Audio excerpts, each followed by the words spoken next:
I'm a heart that breaks for a dying city. Stop cursing your future. Is not true. For all intents and purposes, I am a woman. Government, no political system has ultimate supremacy. Jesus is King of Kings, and it's about time our nation return in humble submission to his lordship. You are not protecting women. You are authorizing the destruction of 500,000 little women every year. I didn't start it. But, sir, with all due respect, that's the argument of a 5-year-old. I didn't start it. Right, when the Spirit comes upon people, they go to war. They go to battle, and the enemies of God are driven back, and they're slaughtered. You are listening to CrossPolitic with Gabe Resch, the Water Boy, Pastor Toby Sumter, and the Chocolate Knox. Hello, y'all. Welcome to CrossPolitic Live. It's good to be with you guys. Live audience. This is also being streamed. You can clap. Yeah, you can clap. Hey. There we go. Thank you. We are also being streamed live all over the interwebs. All over. Help me out here. Interwebs? Internet. So grab your phone right now. Here you go. Go to Facebook. Go to the Yep. Oh, no one has phones all of a sudden. I know you have phones. Grab your phone, go to the CrossPolitic page, hit the share button, like the page. We don't mind one bit at all right? So yeah. So I'm doing that now. Let me go around the table real quick and just orient you guys. This is just to our audience real quick. This is a live show that we do every quarter. We're also we go live on the podcast. You can download us on the podcast. We stream live every Sunday night at 7 p.m. and then we also are going to be on NRB TV starting April 13th. So we got a little cable TV contract coming up. So let me go around the table real quick. Of course, most of you guys know Pastor Toby Sumter. And then to the left of me, I got Senator Bob No Nini. So you touch your knees, No Nini. And then I got It's Steve. okay. He did that for us, so we're not making fun of him or anything. I'm not mocking Bob. He's helping me. He had to do it. And then of course we got Steve Yates over here on the far left. And then on the minority side of the table, we have. all right, bet it's on. Bet. Let's see how this is going. Do I recover from that? No. Okay. Keep going. Just keep going. I'm in the hole. I got something for you later. That's all right. All right. We got Janice McGeehan. It's not McGeechan. It's McGeehan. Okay, she's Scottish, right? Well, my husband's family's Scottish. Okay, husband, family, Scottish. Yeah, there you go. The mic. Yeah. And then we got Chocolate Knox, a.k.a. David Shannon. He's also Scottish. I doubt it. Just doubled your reparations, just so you know that. Two? You just doubled it. All right, and then as halftime comes, update me on the score. Does everybody? No one knows. But the people that are here don't know what you're talking about. I know. So neither does David or I don't know what Toby. Don't look at me. It's painful. All right, so we like to do these live shows. Particularly, we like to do them with politicians because we believe in the Lordship of Jesus Christ over every part of this world, over every area of our lives. And politics has a big impact on our families, on our life, on our culture, on our state. And so we like to invite guests, brave men and women. Very brave. As some of you have seen our last shows, to come on to have a real conversation. We prepped them before the show, and we said, if you guys get into your talking points, we'll knock you off. Yep. So we want to treat this thing like Hungry Hippos. That's right. You guys remember Hungry Hippos? The marbles go in, and everybody goes after it. Right. All right. So this is not so much a debate. It's a discussion. It's a conversation. Can we say that? Yeah. But it's a real conversation. And so there might be some interrupting going on up here, but we really want to get to the issues. We will do Q&A, so we will open up Q&A here in about 55 minutes. So kind of be thinking of questions. We'll have Q&A and a mic come around the audience. I'll be looking at the Facebook live feed, so if you've already liked the page and shared it, or you're watching from Facebook too, I'll see your questions pop up here. So I'll just ask them while we're up here as well. You can do that. I can. Okay. Will you mute that? Seriously? You can embarrass me like that? So here's what I want to know. Go. I want to know, what is a lieutenant governor? I mean, seriously. What? We don't know why we don't even know what's going on. We don't even know why we invited you here. Well, what do you mean seriously? It's a constitutional office in Idaho. What do they do? Well, the Constitution says they'll have two things to do: preside over the Senate when the Senate's in session, be president of the Senate. And the second thing is the Constitution says they'll serve as the governor when the governor's out of state. Now, so he sounds like assistant to the governor. Someone who's watched The Office. Yeah, there you go. Steve got it. So is that meaningful? Like, what does that mean exactly in terms of? So if the governor's out of state and you're in charge, I mean, do you get to sit in his chair? No, you don't want to sit in his chair. You can sit in your own chair, in your own office. Do you and get stuff. to sign bills? You can, but typically not. And I can give you an example of when it was probably the most controversial time was when our current governor, Butch Otter, was the lieutenant governor, and Cecil Andrus, may his soul rest in peace, he was a Democrat governor. And so we had a lieutenant governor that was a Republican and a governor that was a Democrat. But since that time, and that's been 25 plus years ago, we've had Republican lieutenant governors and Republican governors, and they seem to get along pretty well. That's not good. Was that a point of strength? Getting along. No. The Republican governor and the Republican lieutenant governor have gotten along pretty well. All right. So Janice, why run for lieutenant governor? Why are you doing it? Well, the role of the lieutenant governor, you have one foot in the legislative branch of government, and what's important there is because you have the ability to help direct policies which will promote and support individual freedom and liberties. The person in that position can work with committee chairs to make sure that good bills brought by the people of Idaho receive their due process.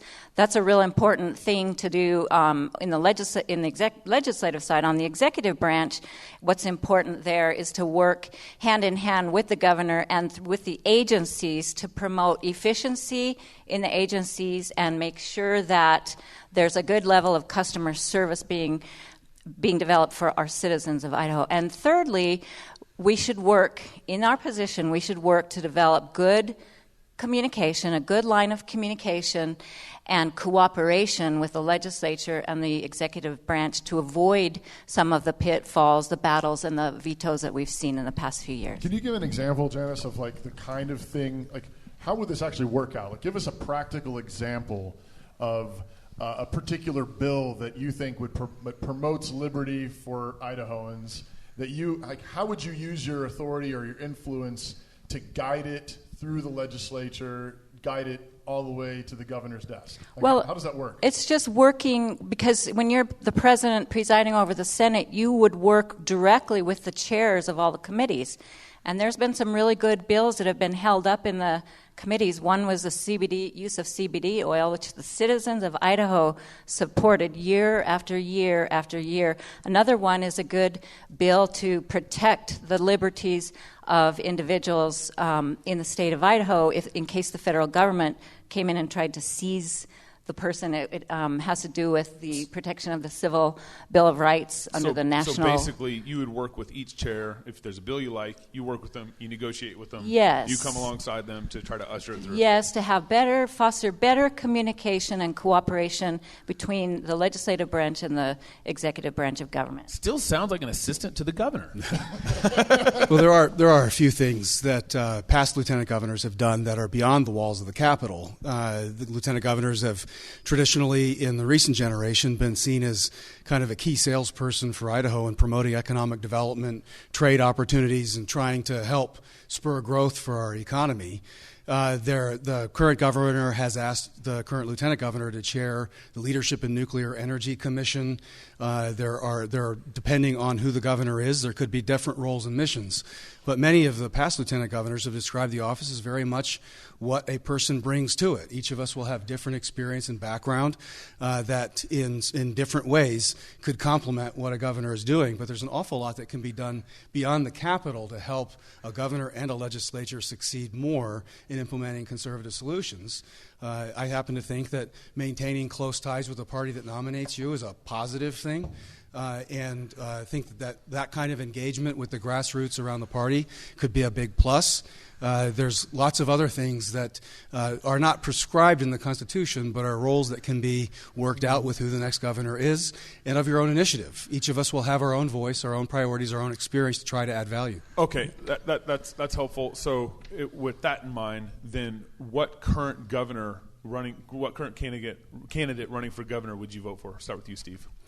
I'm 110% in on this race and not that race. That is not going to fly. That is not going to fly. I can listen to I can listen to all the howls anybody wants, but this is an open seat, and the governor's race is an open seat. Before you go? As lieutenant governor, I'm not going anywhere. Before you leave, Bob, I'm not going anywhere. I'll be the last man out. If you were lieutenant governor, which governor candidate would you want to win?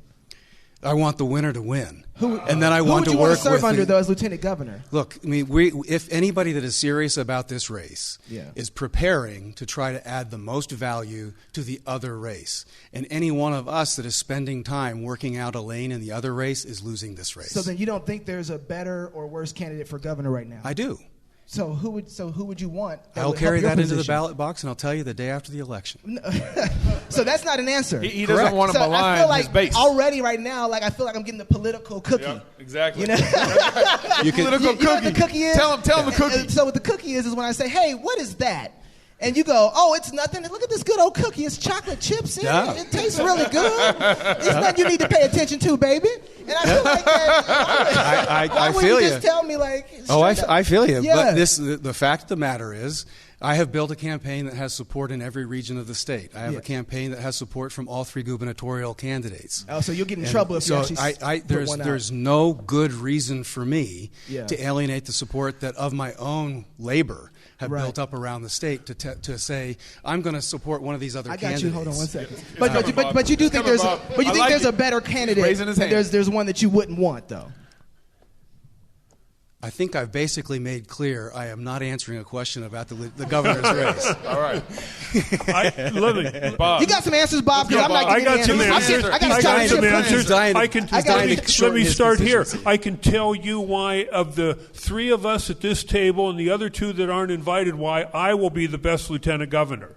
But we aren't asking that question. Well, then I'll tell you who I'm supporting. Okay, there we go. Next, but I'm going to start with telling you why I'll be the best lieutenant governor. All right. I served 8 years in the Idaho House, most conservative member of the Idaho House. Record is here.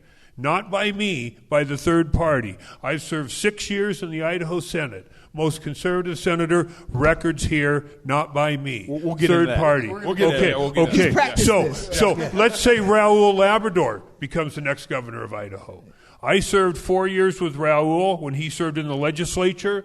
He doesn't have the best relationship with the Idaho Senate. I have served 6 years over there. I've got a great relationship over there. I can help Raul Labrador. See, that bothers me. That actually bothers me. Let's say you have a great relationship over there. Let's say that actually does. Let's say we'll get into that. Let's say Brad Little wins. Yep. Okay, Brad Little spent 8 years or 9 years, 8 years I think, as a senator, 9 years as lieutenant governor, got not a good relationship with the conservative members of the House. Yeah. I have a great relationship with the conservative members of the House because I said I was the most conservative member. Yeah. So I can help Raul on one side, I can help Brad on the other side, and let's say Tommy Ahlquist were to win the governor's race. Tommy's got no relationship on either side. Tommy's going to need me. That's why I will be the best lieutenant governor. Like now, rainbow. to your question. Your cookie tastes like rainbow. Okay. To your question, who am I supporting? I'll tell you who I committed to in July of 2016. I committed to Brad Little long before I ever got in the lieutenant governor race. I didn't get into the lieutenant governor race until October of 2017. The reason why is there were no good conservative candidates in the race. And I didn't see anyone getting in the race but spinning their wheels. It wasn't a joke. I'm dead serious. Let's look at the records. Let's look at your record. You don't want to talk about a record. Yeah. What? I got a record. Okay. I've always admitted to it. So bring it up, Steve. Hey, there's a minority over here. You guys aren't giving a minority a chance, right? Okay, I got the best. Bring that up. I got the best answer for you all, and that is that I am going to not ever forget who my boss is, and that is you, the taxpayer, the voter. None of us ever said they weren't. Well, hold on there. So, the question is, who do I support? Bob's warming up. I'm going to support you. I'm going to support you, the taxpayer. So whoever you send to become our next governor, I will be the best. I will be the best lieutenant governor. They will be happy. Whoever that person is will be very happy to have me serving as their lieutenant governor. But that wasn't my question, though. My question is, as a lieutenant governor, who's going to be the best governor candidate for you to serve under? You said the best governor. Okay.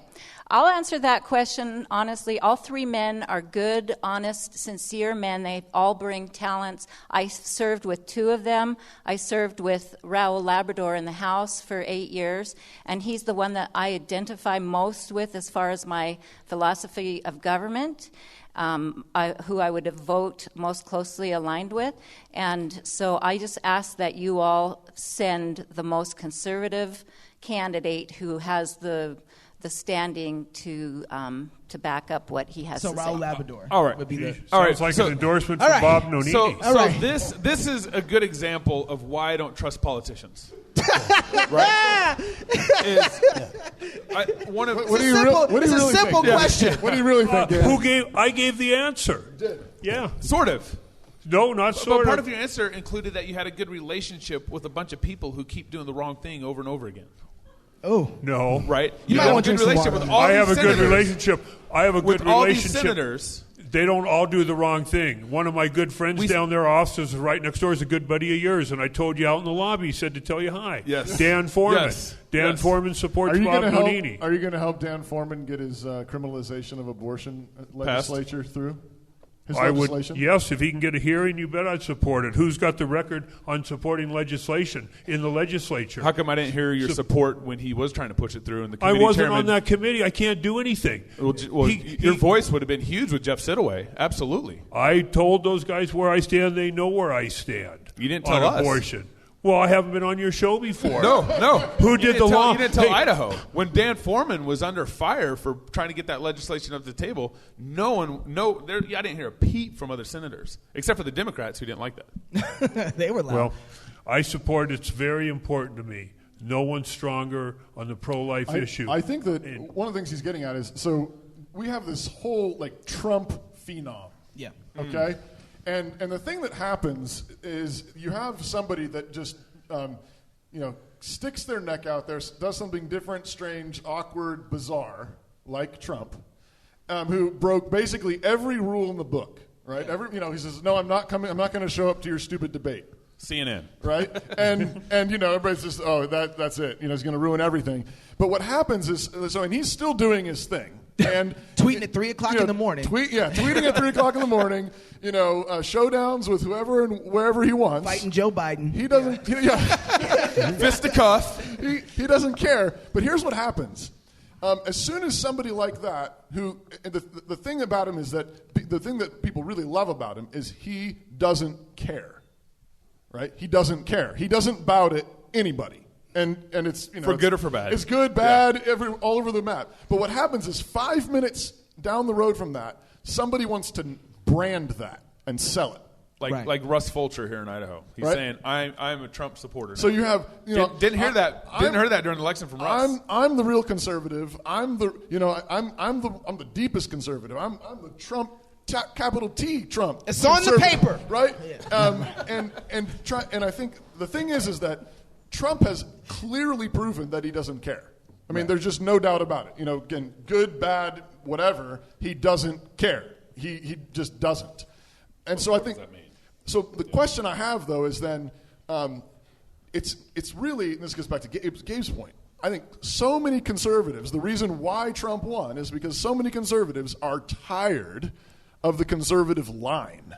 They're tired of the conservative brand. You say the conservative cookie. The conservative cookie. You say certain words, certain lines that line up with the platform in a certain way, and then think that they're going to get the vote. Well, the last presidential election, I think, was a demonstration of we're done with that. Mm-hmm. We're tired of that. All the people that should have won lost, and the one guy that nobody thought could win won. Right. And so I guess one of the questions we have then for you is, given, obviously lieutenant governor is a unique office and so forth, but given those limitations and given what it actually is, what is it that you can do or you would be willing to do in that office to demonstrate that you mean it, and that there's a certain amount of the political facade, the political game that you're not going to play? Well, there's a good bit of this that should be about what the conservative movement in its best times has been, which is going out and doing the work and actually translating values and principles into policy. But then when it comes to the politics, building coalitions of support. I think it's extremely important that when a governor gets up and gives a State of the State address, that it's not the first time people are getting a sense of where the key priorities are that governor wants to see done. And we need to have a lot of work done, I think, around the state, making sure people know where the leadership team is thinking, but that the leadership team is going out and listening. And so I think it's really, really important to be out working around the state, gathering support for key priorities to do something. When it comes to do something, we have lived under the shadow of Obamacare. Almost any Republican running for office is going to say that was bad, we should get out from under it. We need to Except have for our national Republicans who are doing nothing to get out from under it. Well, that's right. Where our opportunity is in the state. This is why I don't trust you guys. But 28, this cycle is a big opportunity for our state. Say what anyone wants to say about where Trump is and where the federal government is. We don't have a commander-in-chief that wakes up to step on state rights every day. We've had that. Yeah, and so now we have a blessing and a curse, and it's a real opportunity, I think, for Idahoans to say, well, where do we want to go? And maybe our conversation about health care shouldn't just be about insurance. I've been a small business owner for over a decade. I have the luxury of paying $15,000 in premiums, plus co-pays, plus everything else. It's a tax to a private corporation for the privilege of paying cash for services. Right. That's pretty well broke. Right. And so we've got to get out there and sell some conservative solutions, build political support for them, so that the next governor, when he gets up for a State of the State, we can say, these are the things we want to do, and we know that there's support out there for these things. Here's the thing, and maybe I wasn't clear about this, but so, of course, good leadership listens to constituents and builds coalitions. I think that goes without saying. It hasn't always happened, though. At the same time, though, I think one of the unique things about the Trump phenom was that he basically said, this is what I stand for, deal with it. Yep. And formed a coalition around that. Now, again, I'm not saying all across the board that was good, wise, courageous, valiant, virtuous, or anything of that nature. But there is something about that I think demonstrates where people are at. Mm-hmm. And I think saying we're going to build a coalition, I'm going to talk to everybody and so on, I get that. Right. And on the other hand, part of that just gives me the heebie-jeebies. Yeah. Mm-hmm. I don't want any more coalitions. The coalition's got us here. And I agree. And Excuse me. I was going to speak. Government has just gotten to be too big overall, and the power of the money influence has gotten to be too much. And that's why Trump spoke a message that I think spoke very loud and clear to a lot of people in America. They're sick and tired of politics as usual in government on the federal level and on the state level. So what we need to do is go back to reclaiming our government. We the people. It's we the people that this government belongs to. It's not to the special interests that are running the show, even in Boise. Give us an example, though, of how are you going to do that? And again, I pointed something, just as crazy as the Trump thing, and saying, okay, I can point to all kinds of examples of him standing up and saying, I don't care what anybody says. What's your radical move? The biggest example I can give here in Idaho is the implementation of Obamacare in our state, which was pushed through by the medical industry.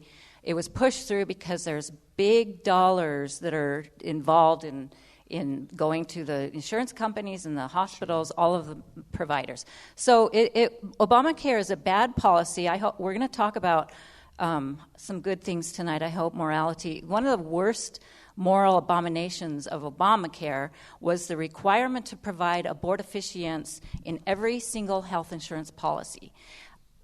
If you studied the law the way that my committee did the last year I served, you would understand and know that the way the law was drafted, and you could study what was being done, it was written so that the Health and Human Services would determine, it said, all health insurance policies shall provide preventative health care services, and no cost sharing with those preventative services. And then the law gave the authority to HHS to determine what those preventative services are. So what did HHS do? They went to the medical community and they basically said, they wrote it into their law that said every preventative health care service for women in relation to pregnancy and contraceptive shall be those that are approved, all of them that are approved by the FDA. That's what we got when Obamacare was implemented into our state. So then what's your bold move to get rid of it? What's your bold? Let's just call it a Trump move. What's your Trump move? Lay your Trump card down. The Trump card is we need more competition in our state. We need more than 2 or 3 health insurance providers in Idaho. We need to develop more insurance? No, we only have 2 or 3 insurers in Idaho. So let's Blue bring Cross. More? Well, more insurers will provide more competition and more service. But we also have to be creative in coming up with a solution, a way to help cover costs. But don't you want to abolish the system, though? Because more insurers under this system would only make it worse, wouldn't it? Well, you have to have a product. You have to have a product that does not meet all the federal requirements, and that's where people aren't going to. The insurance industry in the medical field won't like it because then people won't get the subsidy. We need to get insurance companies out of it so there's not an insurance company between the patient and the doctor. That's the problem. Too much insurance companies. Yeah. We need to get insurance companies out of the picture. Let me give an example and an analogy that I think most people can relate to. You got car insurance, you get your oil change, you turn that into your insurance? No way. You get your tires changed, you turn that into your insurance company? No way. You fill up with gas, you turn that into your insurance company? No way. Why with insurance, health insurance, do they have to pay first dollar stuff? We need health savings accounts for people. It's something I've worked on in my time in the legislature. Less insurance, more relationship with a patient and their doctor. Get insurance companies out of the picture. They're in the business for one thing, make a big profit. They're not in the business to take care of people. They want to make big profits.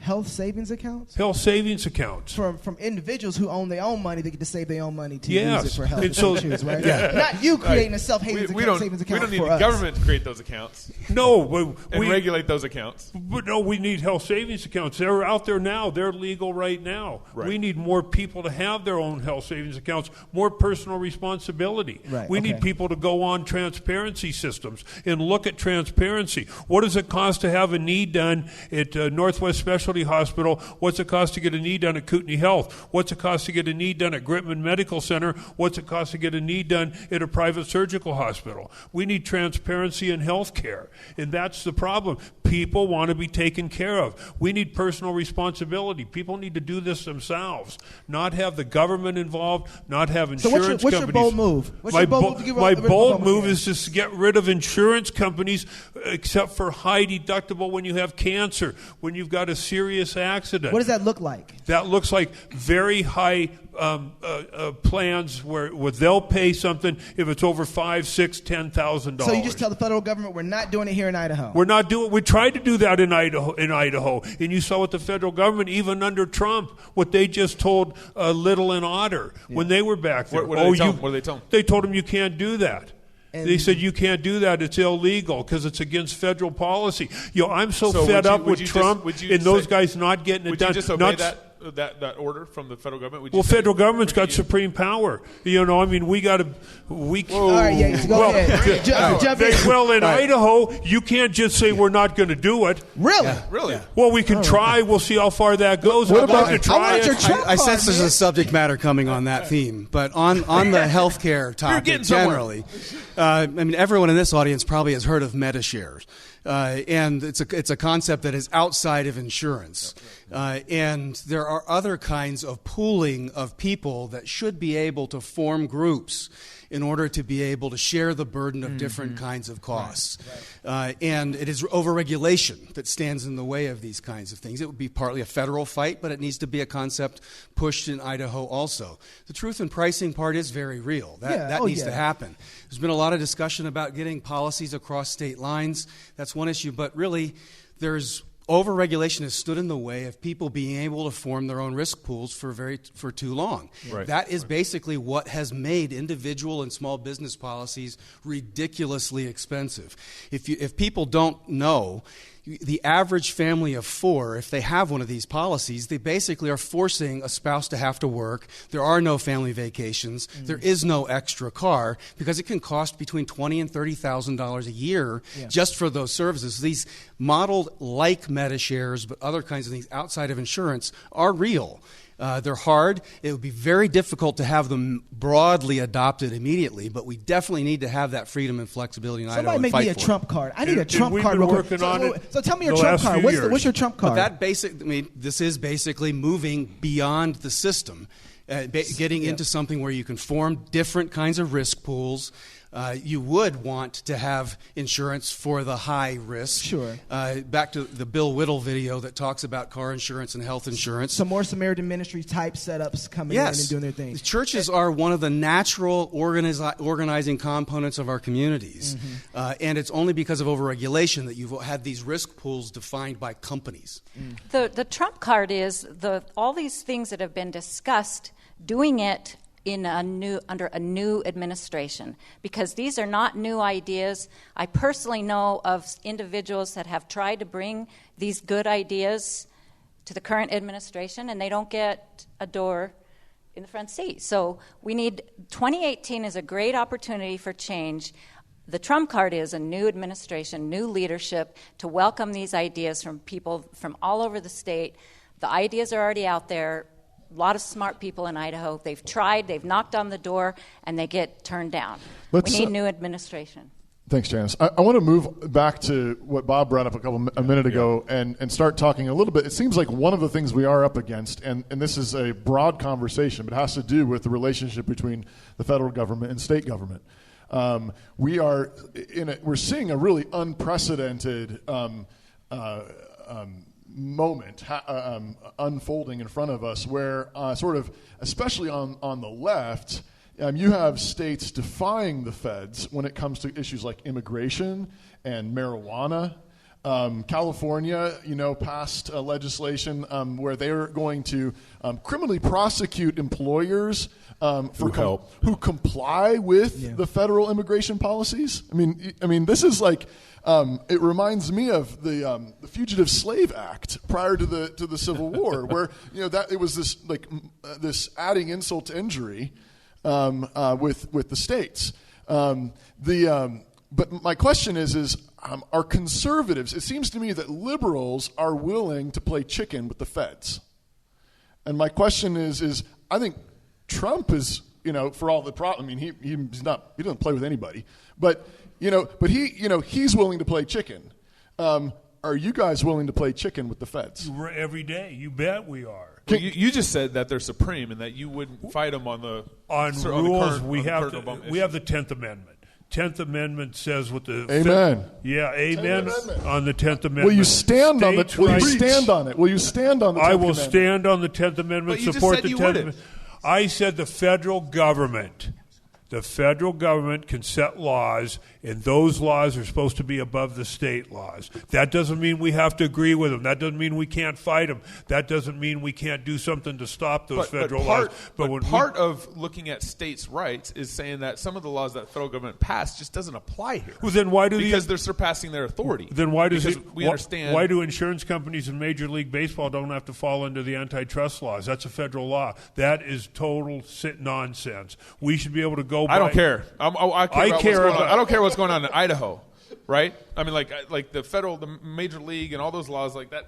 Yeah, that maybe there's a problem there somewhere to me, but not to me here in Idaho. I just heard you just say I'm going to submit to federal law that entrenches on states' rights. I am not going to. What I said was that encroaches is the word you're looking for. Entrench, because he's trenched in it. That's Texas. Hey, thank you, Steve. Thank you. He's from Texas. Thank you. So move this over. Let's push this forward into education. Let's talk about education for a minute now. Let's use this as an example where you have we have a education. So you got the feds enforcing problematic education standards on us. You've got the what was it called? Common Core. Common Core. Oh my gracious, right? And so you've got that problem. But then also, I know several of you, as I was reading through your literature, Bob, was it you? I think it might have been you. Yeah, it was Bob. It was Bob. Bob, great line in I think we culled it from your website, but supporting homeschooling, private schooling. Yeah. I don't want to call you names. Did you do that really? You said that? Yeah. Homeschool Statesman of the Year. I'm looking at some of my literature in 2009. No. What are you shaking your head? It's right there, Janice. So Statesman of the Year. My question is, Bob's a fighter. My question. That's what we need. We need a fighter, someone that'll stand up that's proven his record down. So my question is, no one has that kind of a record. Bob, I think that's what bothers Steve and Janice a little bit. Bob, help me out here. Don't have a record. There's only one bothered person here. Help me out here. Help me out here. What will you do in order to help my property tax bill go down? Tax credit. So that I don't have to pay for schooling that I don't use. All right. Tax credits. Tax credits. Now, so how inefficient is that for me to give money to the government, for them to give it back to me so I can pay my private school You tuition? don't own your money, Gabe. Well, thank you, Bob. So thank you. You took my money and you gave it back. Here you go. Here's your wallet, Gabe. Let me have some of Gabe. Obviously. I got to buy gas on the way home. I got to buy some gas on the way home. But you were just talking about personal responsibility earlier, right? Yeah. And that's what Gabe's getting at. So give the responsibility back to the people. Right? You said that earlier. Yeah, let me tell you, 95% of the students in Idaho go to public education. 95%. How's that working out for them? Well, I don't think they keep up with homeschoolers. I know it's not working out as far as how their grades go with homeschoolers. Yeah. Sounds like a waste of money. Pardon? Sounds like a waste of money. Public education? Yeah. Well, we've got to do something for those people that won't spend time homeschooling their own children. I think Steve said earlier that the church has been successful in a lot of ways with working with people who are not financially capable. Oh, for sure. But what about... If they had more money, I think they could do a better job than the state, for sure. I probably can. They always have. Anyway, I interrupted you. Go ahead. No, they always have. Yeah. So how do we get families, homeschool families, the reason Idaho is so popular in homeschooling, freest state in the country, zero regulations on homeschooling. Zero regulations on homeschooling. How about private schools? How about people that have to pay tuition? If I homeschool, though, why is it that I have to send money to Boise and then you will give it back to me? Graciously. Do you still have your wallet on you? Graciously. Or Do you not. still have your wallet on you? Well, yeah, or not send it back. Right. Which is more what happens. We gave a $200 million tax cut this year in Idaho. After $200 million Brad Thanks Little to President helped Trump. raise taxes. And then they turn around and give a tax cut before Brad Little tries to run for governor, tries to get elected for governor. He raised taxes during his time, and then as he runs for governor, he lowers taxes, and it looks good. Well, I don't know about Brad Little raising taxes and stuff. I know I haven't supported any tax increases, and I know I was a co-sponsor on the most recent $200 million tax decrease we just gave this legislative session that ended. Idaho's the fastest growing state in the country, one of the fastest growing personal incomes in the country. We can't find the right employees in Idaho because businesses want so many employees. It is a great state. I think Idaho's on the right track. And then people say, well, we need to get on a different track. It's a pretty darn good track. We need to keep cutting taxes in Idaho, giving more personal responsibility, support the tax credits. We've tried to do vouchers in Idaho. You understand what the Blaine Amendment is? You know what the Blaine Amendment is? Tell us. The Blaine Amendment is in the Idaho Constitution. It was put in there in the 1930s against the Mormons and the Catholics because how they wanted to educate their children. So you cannot do vouchers in Idaho without a constitutional change and take the Blaine Amendment out of the Constitution. 36 states in the country have the Blaine Amendment or some form of the Blaine Amendment. Idaho has one of the toughest Blaine Amendments in the whole country. Mm-hmm. We can do tax credits, though. And tax credit says to those people that want to send their children to private school and pay tuition, because they also pay property taxes that will go to local education. But here's what tax credits in the end will do, is put control over those institutions. whenever the government takes our money and then wants to give it back to us, if it doesn't initially come with strings attached, it will eventually come with strings attached. No, it won't. That's exactly what's happened. What's not going to happen in Idaho? The federal government's done this with Title We're not talking about right the federal now. government. We're talking about the state of I know, Idaho. but I'm just giving you an example of how the government works. I understand how the federal and the state of government Idaho works. is no different in that. Look, this is circular, and this is the reason why I'm jumping back into this process, because the decisions in Idaho, that's why I get so tired of listening to this kind of talk, because in the last 6 years, decisions that have been made in Boise have continued to increase Idaho's reliance on the federal government by taking the money into our school system, into our health care, taking away the ability of us to manage our lands. 35% of our budget in Idaho now is made up of debt-financed federal dollars that my kids and your kids and our grandkids are going to have to pay off.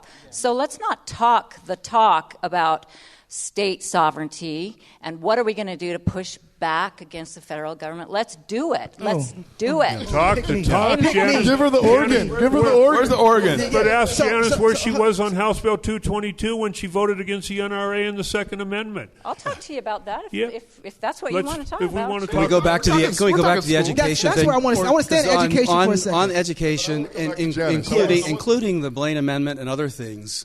I mean, it is time when you have a threshold election and going beyond that to have a conversation with the state about where do we want to go in the future with these funding formulas and approaches to things. Most conservatives who've been a part of the movement around the country and in Idaho believe that resources should follow the child, not go to the institution. And our Constitution is not written that way right now. And you can say, well, this is what the Constitution says. But the Constitution's been amended for a lot of different things. Yeah. This would seem to be a righteous purpose to take up that conversation. But it's not an on-off switch.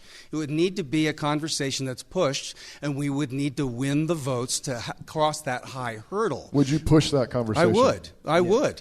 My son is homeschooled. My wife is a teacher at a charter school. I spent part of my elementary school in a Mennonite one-room classroom K-12 school. Yeah. I took part of most of the education buffet, and this is what you get. I'm sorry.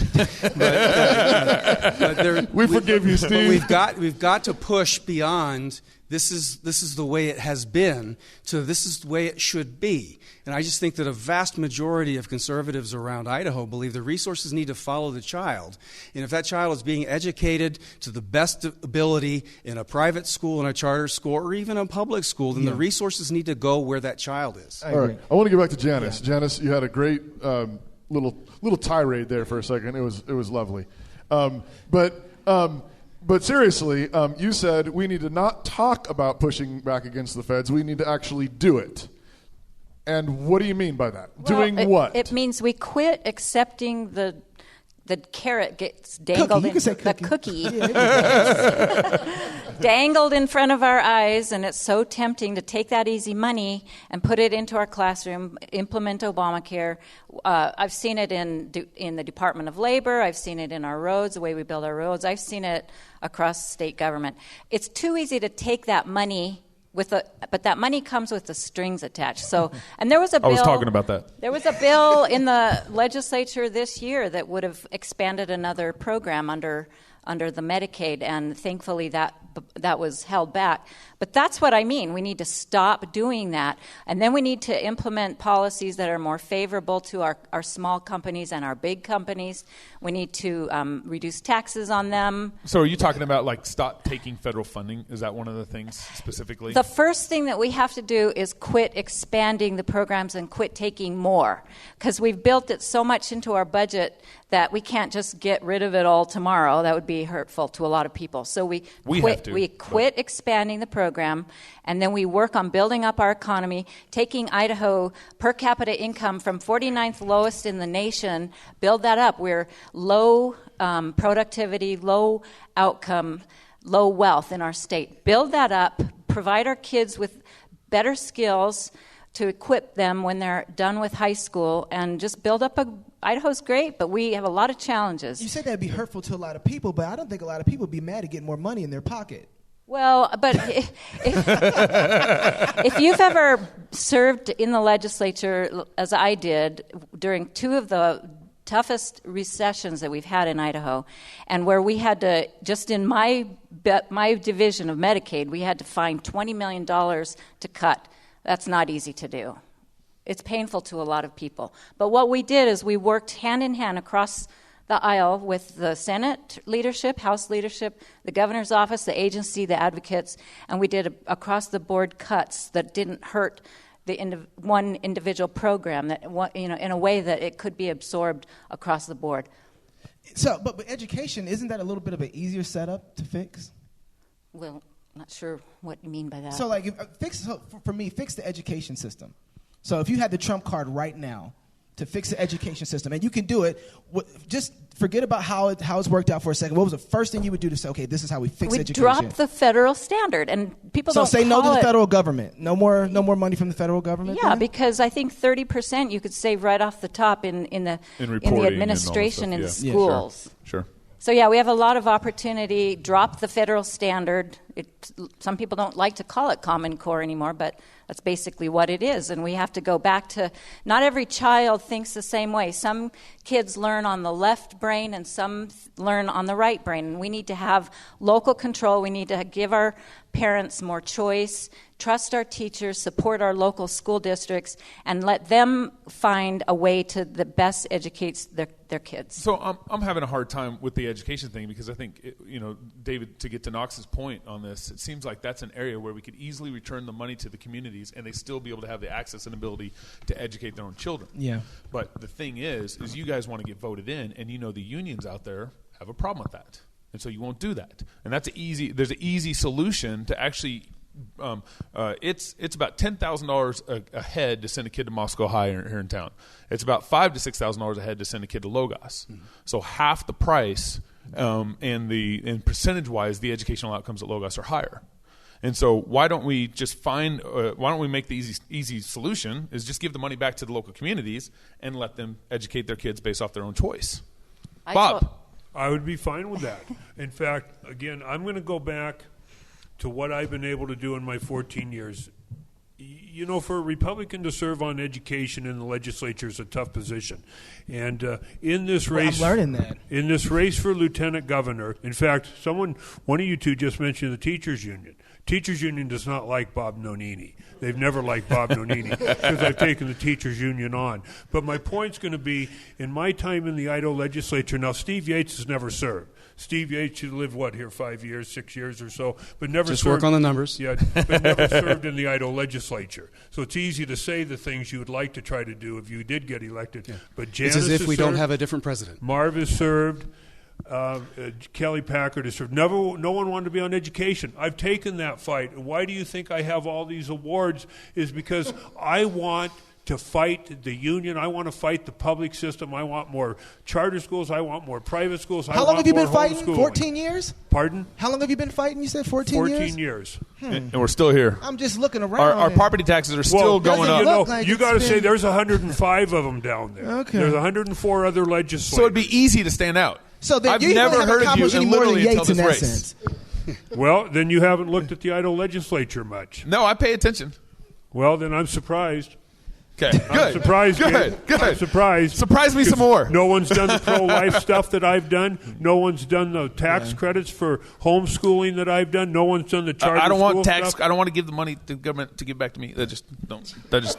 No, you don't give it to the government. That just economically don't make sense. You give it to a scholarship granting organization that has nothing to do with the government. And then they give the money back to me. No, they give it to the student and the parent to go to the school they want to go to. You don't give any money to the government. Can I have your wallet real quick? I want to give that guy thanks for giving our money away, Bob. That's what you're doing, though. It's basically giving me your wallet so I can give somebody else who you're giving the money under the proposed under duress is what I'm saying. Yes, you can have my wallet. Am I really giving you? Am I really giving you the money? Yeah, that doesn't work. I think it works better if somebody's willing to freely give. If I see somebody that needs help educating their child, I want to help them. And if I have the money to, then I will. But if you keep taking my money... And you can do that through scholarship granting organizations. That you're requiring him to donate to. You're forcing me to do. No, we're not forcing you. It's not a government-run program. It's not at all forcing you. How did they get my money? The scholarship granting organization is a private-run organization. Bob gave him the money. Right, exactly. Don't get me going, Janice, about your history. The property taxes are still in place. That's what he's pointing out, though. Like, we're still getting the money's still getting taken via property taxes. Exactly. Property taxes aren't done at a state level. Correct. Property taxes are all done local. But the state takes the money. Not the property taxes. No way. State does not take property taxes.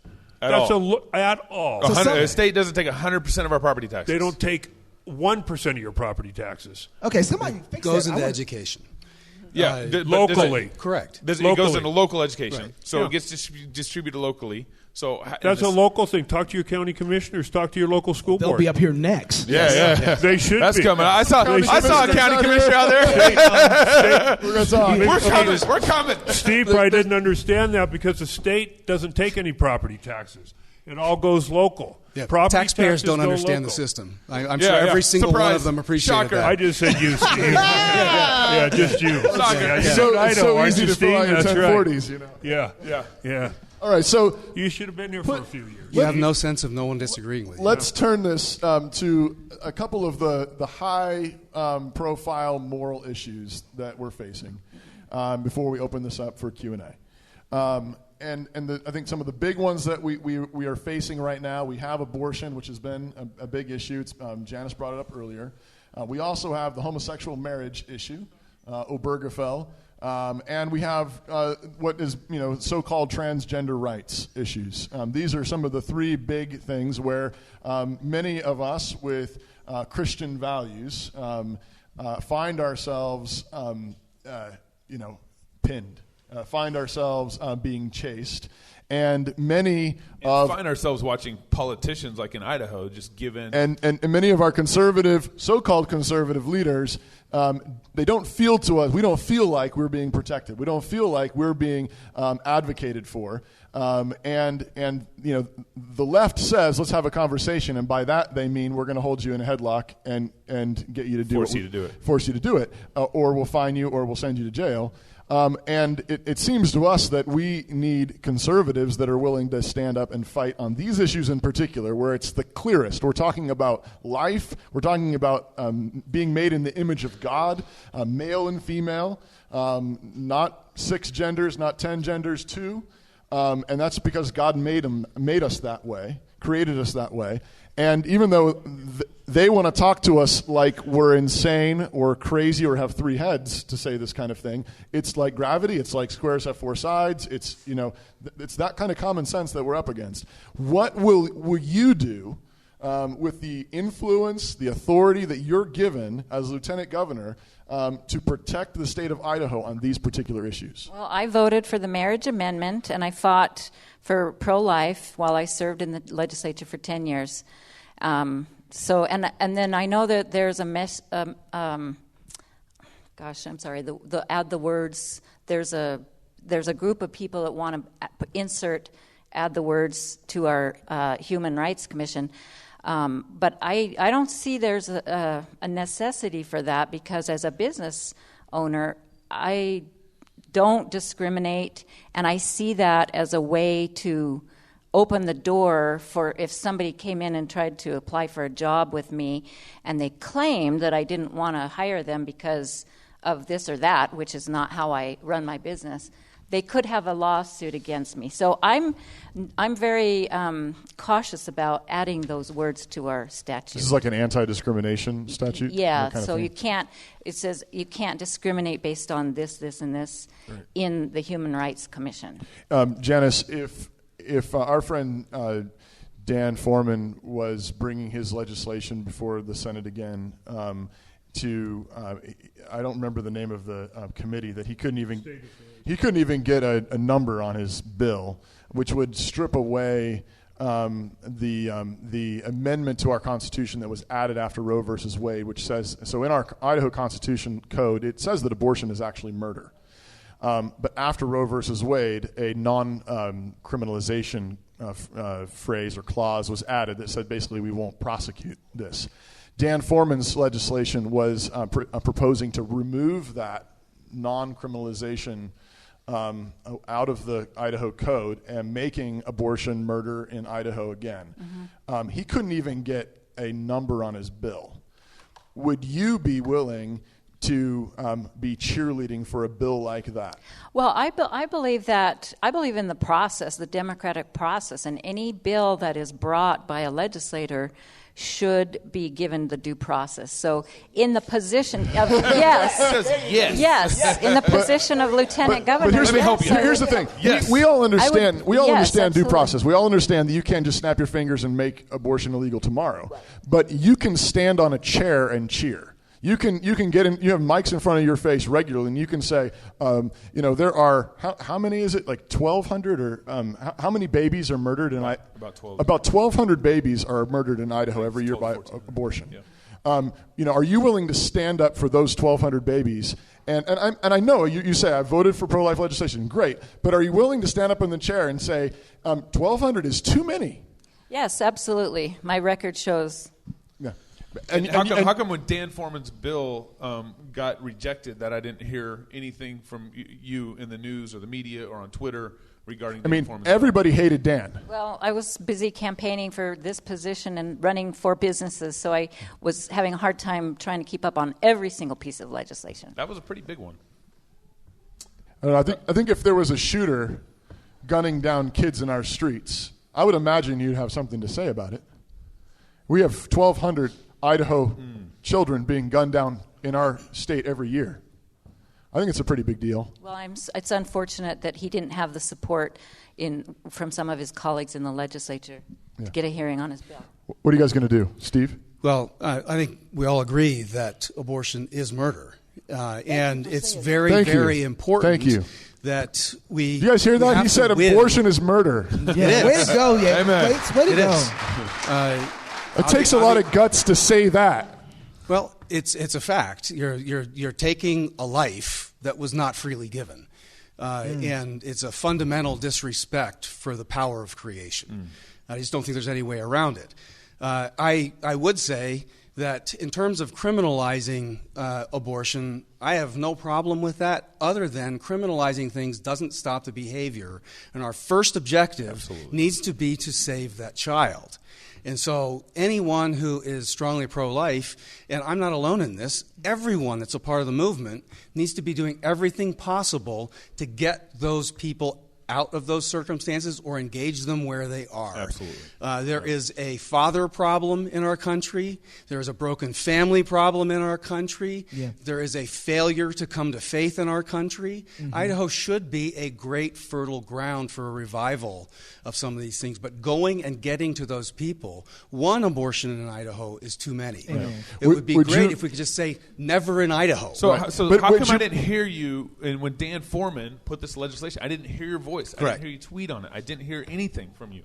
Yeah, how come? The simple reason for me at the time was I was the chairman of the Republican Party, and I was building the Republican Party, and as a matter of principle... What a better time to say that when you're chairman. I agree in the perfect circumstances. You got promoted to be the chairman of the Republican Party, and you didn't say anything? No, I did say things about abortion being murder and being against the taking of human life. Like that guy got jumped on. He did. Even national liberal media came in and interviewed him.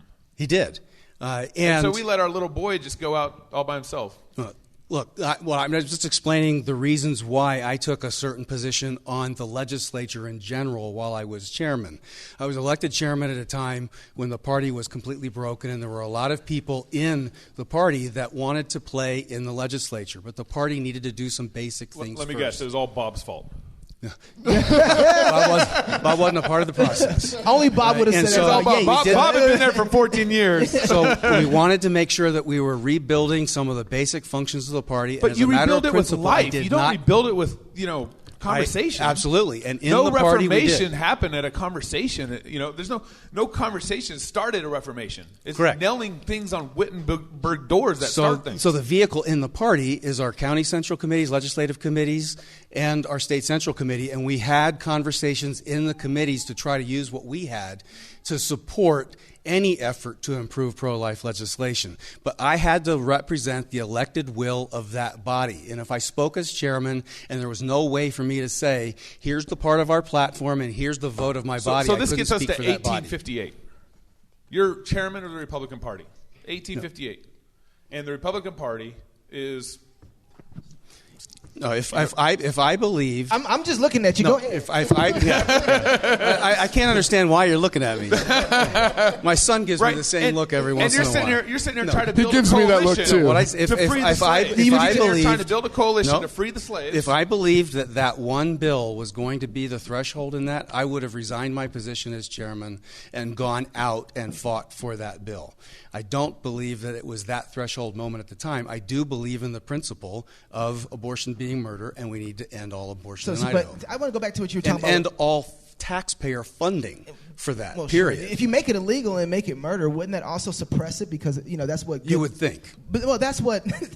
Look at Chicago and look at D.C. Works, though? I mean, handguns are illegal in some parts of the United States of America. There's massive penalties. Right. And there's still a great deal of murder because of the broken families, but because of the other over problems. the last 40, 50 years, I mean, you think about what's been done to the states. Roe versus Wade overturned many states' laws previous to which had it been abortion was considered murder in most of the 50 states.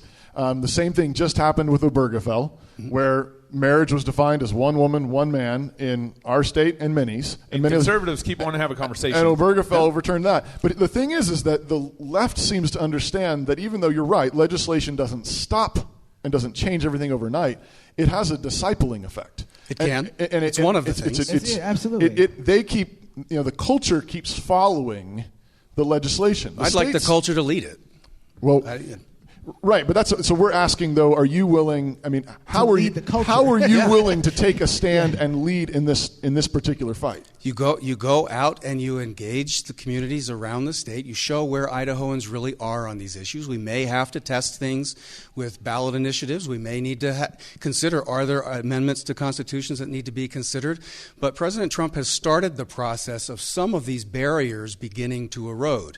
The balance of the Supreme Court has begun to change. Some of the other appointments have begun to change. It may be a time for states to start challenging some of these things the way the liberals did to build the wall that now needs to be taken back down the other way. All right, Bob, you've been waiting patiently. Get your questions together. Here we go.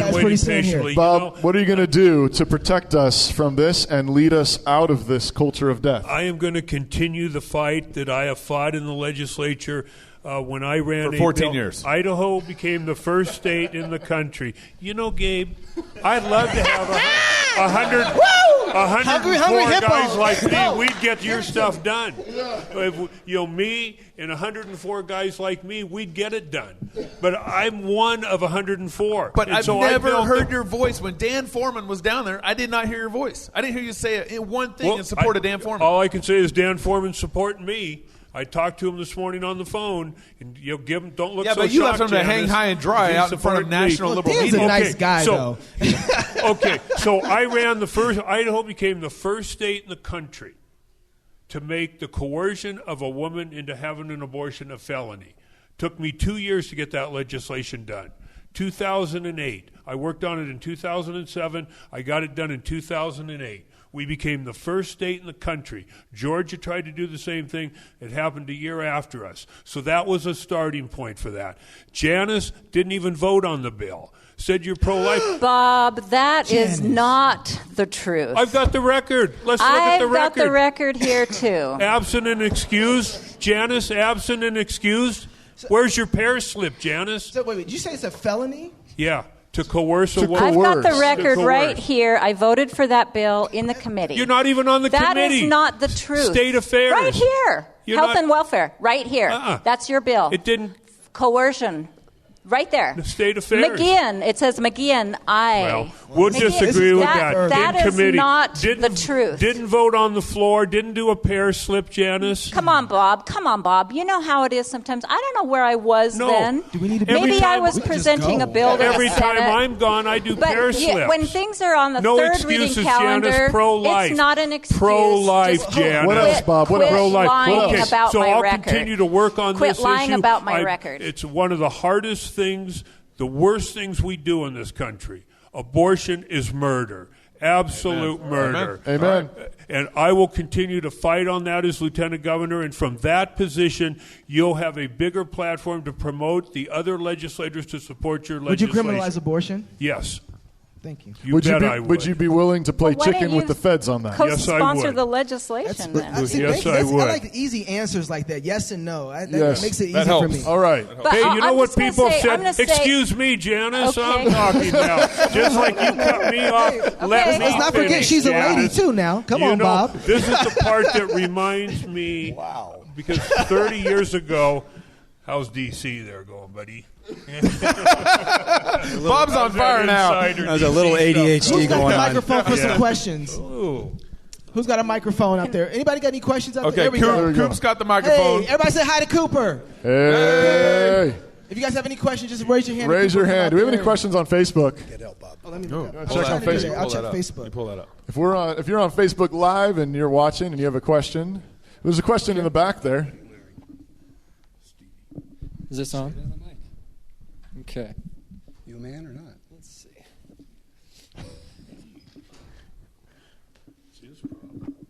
Hi, my name is Isaiah Taylor. There's been a lot of bouncing around tonight from all three of you about the whole standing up to federal government, states' rights issue.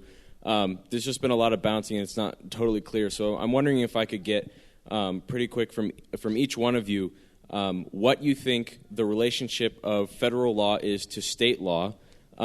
I know that I looked into each of your positions, and I've seen several cases where each of you differ with federal law. I'm wondering what you think, how far you think the state can and should go in its own legislature to upend the effect of federal law in this state.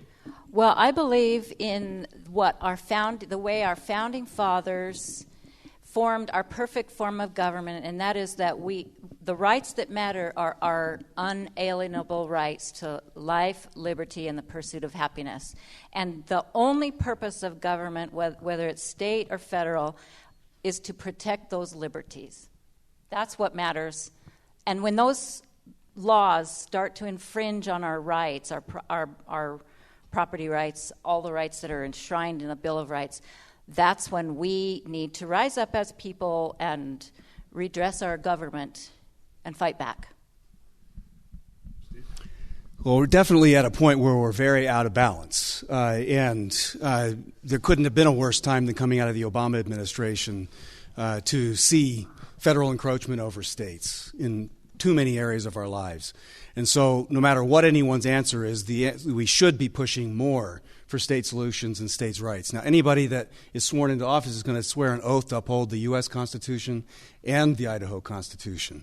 And I think that we should be entrepreneurial, assertive, push our own solutions. I think that we'll have largely, but not always, a permissive environment with the Trump administration and where things are going generally in Washington. Really, we've got some basic functions that have been put in the federal government that don't belong there. Ed Meese was on with Mark Levin recently. It just reminds me that ever since the 1980s, we've been arguing about why we have a federal Department of Education. There is no good conservative constitutional argument for having a Department of Education. And we have to find ways to be able to push. And we'll get blowback. There will be resistance, but we've got to find ways for states to behave as their sovereigns in a limited federal republic. Bob. We push until we push and keep pushing. When the feds come in and say we can't push anymore, we push some more.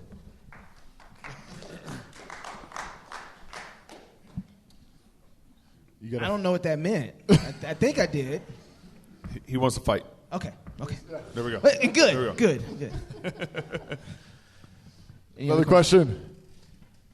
I have a question from Facebook. Someone said, would you be willing to have a woman who has an abortion, would you consider her a murderer, and would you charge her with the account of murder? If that's what the law says, that's what happens. Would you want a law that says that? No, I mean, okay, assuming that the law itself has worked out like any other case law when it comes to murder. Right. Was that law that you would say, absolutely, we should have something like that? I believe that murder is murder. Yeah. Now, I do believe that if our goal is to save the maximum number of lives, going aggressively prosecuting some of these people may not be the best way to be able to get those lives into this world into hands that are ready to take care of them.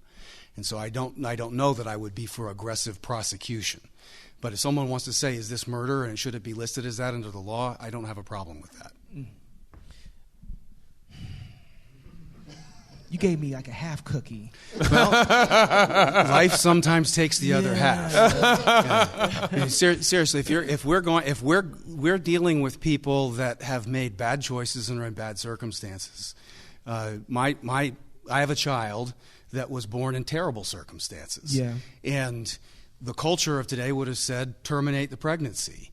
I was grateful that there were people that intervened. Yeah. And made it so that she chose to give birth and put that child into a place where she could be loved. Sure. And now this particular person happened to already have been prosecuted of other things. Right. But I am not convinced that aggressive prosecution would be the way to get to and save the maximum number of those lives. So we wouldn't treat it like every other form of murder? Well, there are plenty of kinds of murder that don't face the same kinds of sentencing, the same kinds of right. That's Exactly. case law. That's case law. Depending on what it is, depending on how the situation is, Look, we judge it according to I don't want there to be a single one. Right. But I don't want to give what I worry could be a false sense of hope that if we just criminalize it and aggressively prosecute it, that we will succeed in the culture war of actually trying to reach and save those lives. Yeah. No. I don't think that's not what we're after. So what would it take? I'll just throw this out to everyone for you to stand up against a governor who is just doing status quo. Right. In regards to abortion or with regards to any issues we talked tonight, education, what would it take for you to actually stand up against the governor, speak out against that governor? As a lieutenant governor. Yeah, as lieutenant governor. Yeah, there's fundamental policies that are just a part of who we are and what we believe in. There are ways you would pick and choose how to express your opinion. Hopefully, if you are good at what you do, that the powers of persuasion that are inherent in all of us will persuade the governor of the enlightened position to do the right thing.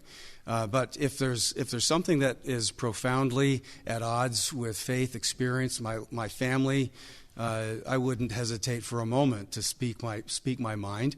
But at the same time, we are running for a separate constitutional office. That's one of the reasons I gave the answer I did at the beginning of the program, is to run on the things that we believe in. Right, it's the other half of that cookie. Oh, I hate the cookie. Yeah. I've done that in my legislative career. In 10 years, I've done that. I've stood against our governors. I stood against Kempthorne. I stood against Risch when he called a special session and destabilized funding for schools. I stood against Otter. So I've done that in my past because I stand for the principle, and I just feel like that's what's worth standing up for and fighting for. I'm having a hard time, Janice, because you say some things that I kind of like, but then I also know you voted for Trump. Well, Walk that out a little bit. Curveball. Yeah. They're not mutually exclusive. How I stood up against Kempthorne was during the longest legislative session in history, right after a long, deep recession, and the push was to raise taxes on Idahoans. And I continued to vote no on that, and I voted against Risch's. I voted against special interest crony legislation on the Idaho Education Network, which took $40 million of our dollars, stripped out a legal, valid contractor and replaced it with a crony contract, which took all the way up to the Supreme Court and ruled corrupt. I voted from the very beginning against that, under heavy pressure, under the Otter administration and IACI. Yeah. On Facebook, they're asking for you to answer also the question that I asked Yates. Okay. Would you be willing to criminalize or have the mother face the death penalty or be criminalized if she committed an abortion? All things being equal, all things case being law, equal, case laws, and all that stuff. They also want to hear from you too as well. Yes, there should be no abortion, and anyone that has an abortion should pay. Yeah, so death penalty, or based on the law. Based on the case law. Based on the case law. Yeah. No, I wouldn't. No, I can't support a woman facing the death penalty. I just can't do that. Any case? If my wife killed me, you said, "Don't worry, honey, it was okay." No. He deserved it. You're old enough to where there's exceptions to every rule. In that case, maybe it'd be all right. Or no, we're talking specifically about a woman having an abortion. I can't support a woman facing a death penalty for that. In any case, so she kills her own child, and so how old? Let me ask this question. No. How old? That's what I was going to ask. What age? At what age is it okay for her to kill her child? So let's say it's never okay. So 3, 4, 5. Now it's like, okay, now you get the death penalty. He's 6 question. Years old. There's mothers that are out there that have killed their baby or 5 babies, and have they been killed? No, they keep getting into the system forever, and the taxpayer has to pay for it, or they get let go. Again, right, but that's not the question we're asking, because we recognize that we are in the situation we're in, and it's messed up, and I would agree with you that the prison system is a mess and so forth, but what we're asking for is the principle that you stand on, because you said that you live by principles, and so that's the question that we're asking is. Principially, we know it's another matter of what can actually be applied. And again, due process should be taken into account. Case law should be taken into account. That's what justice is. But the question has to do with if abortion is murder, does it get prosecuted as murder? Well, I believe as a Christian, I believe in the restorative love of God. And so when a woman makes a decision like that in her life, and thank God I've never done that. I've had 2 pregnancies, 2 healthy children. I've never been one of those women that had to make that decision. But for those that have, that's what I believe in, is the restorative faith of our God. And what we should do to prevent that is so many of the things that many of us have fought for, to provide good information to women so that they don't ever have to get. And Janice, just to be clear, I want you to know too that as a Christian, we believe in the grace of God for those who have murdered their babies. So this is not an either-or thing. This is not as though you're beyond the grace of God. There's no sin so bad that you're beyond the grace of God. But there is still justice is still a real thing, and it's part of what holds a society together. And that's what we're getting after. So I do want to be clear about that as you hear us pushing for this, that we're not saying that there's no forgiveness for that sin or there's no grace for that sin. Jesus died for all the sins. Amen. And he can put every bit of brokenness back together. And at the same time, you can still face the consequences of your actions that justice here on earth deserves on earth. But that doesn't mean that you're beyond the mercy and grace of God. And I'm a pastor, and I spend my time, ministering this kind of grace to all kinds of broken people. So I'm fully on board there. But what we are wanting to press is just, again, you're running for a public office that's concerned with doing justice. And that's why we're pushing that. I just want to be clear about that. I did not mean to imply anything there. I was just stating my belief, and that I'm just trying to answer the question as honestly as I could. No, I appreciate that, Janice. Thank you. Do we have any questions? Y'all are so quiet out there. That's it. There was just they wanting to know what the score is. Villanova won 79-62. Oh, it won a very good game. There you go. Okay. Won a very good game. I'm glad I'm here with you guys. That's why everybody's sad. Right? I'm just disappointed. That last one kind of hurt. It's okay though. I just don't think we treat any form of other murder like that. And so, I mean, here's one of the ways to think about it too, is and maybe just something to think about, Janice, is that one of the reasons why I think so historically, where we get the death penalty from is the Bible. That's right. The Bible says that because life, God is the one who gives life. All human life is made in the image of God, and so to strike at the image of God is to strike at our Maker.